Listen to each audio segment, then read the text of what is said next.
प्राचीन काल की बात है। असुरराज तारकासुर के 3 पुत्र थे, तारकाक्ष, विद्युन्माली और कमलाक्ष। तीनों अत्यंत बलशाली, बुद्धिमान और घोर तपस्वी थे।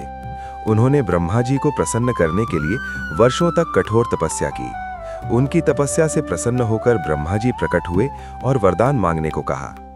तीनों असुरों ने अमरता नहीं मांगी, बल्कि चालाकी से ऐसा वरदान मांगा जिसे तोड़ना लगभग असंभव था।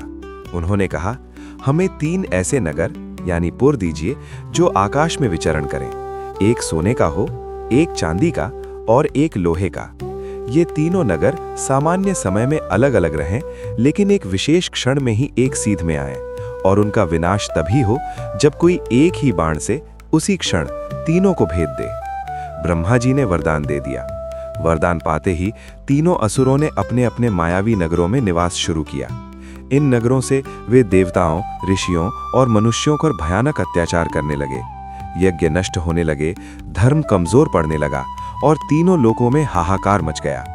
अंततः सभी देवता एकत्र होकर भगवान शिव के पास पहुंचे और विनती की, प्रभु, अब केवल आप ही इस अधर्म का अंत कर सकते हैं। भगवान शिव ने देवताओं की पीड़ा सुनी और त्रिपुरासुर के विनाश का संकल्प लिया।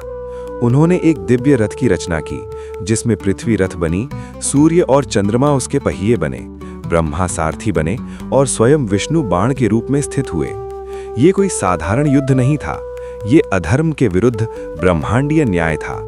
उधर आकाश में तीनों मायावी नगर अपनी गति से घूम रहे थे।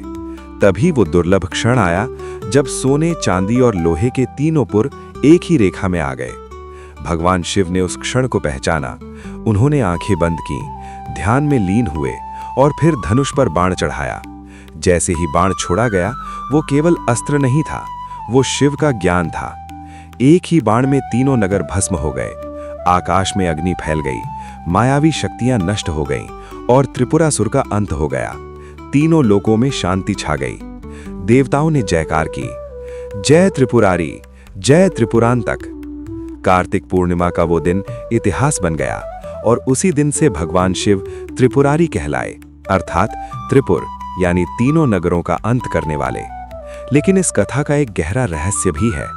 ये 3 नगर केवल असुरों के नहीं थे, ये मनुष्य के भीतर के 3 बंधन हैं, स्थूल, सूक्ष्म और कारण शरीर, या सत्व, रजो और तमोगुण। जब तक ये तीनों एक रेखा में आकर शिव ज्ञान से नष्ट नहीं होते, तब तक मुक्ति संभव नहीं। इसलिए त्रिपुरासुर का वध केवल एक युद्ध नहीं था, ये माया पर चेतना की विजय थी। यही कारण है कि भगवान शिव को त्रिपुरारी कहा जाता है।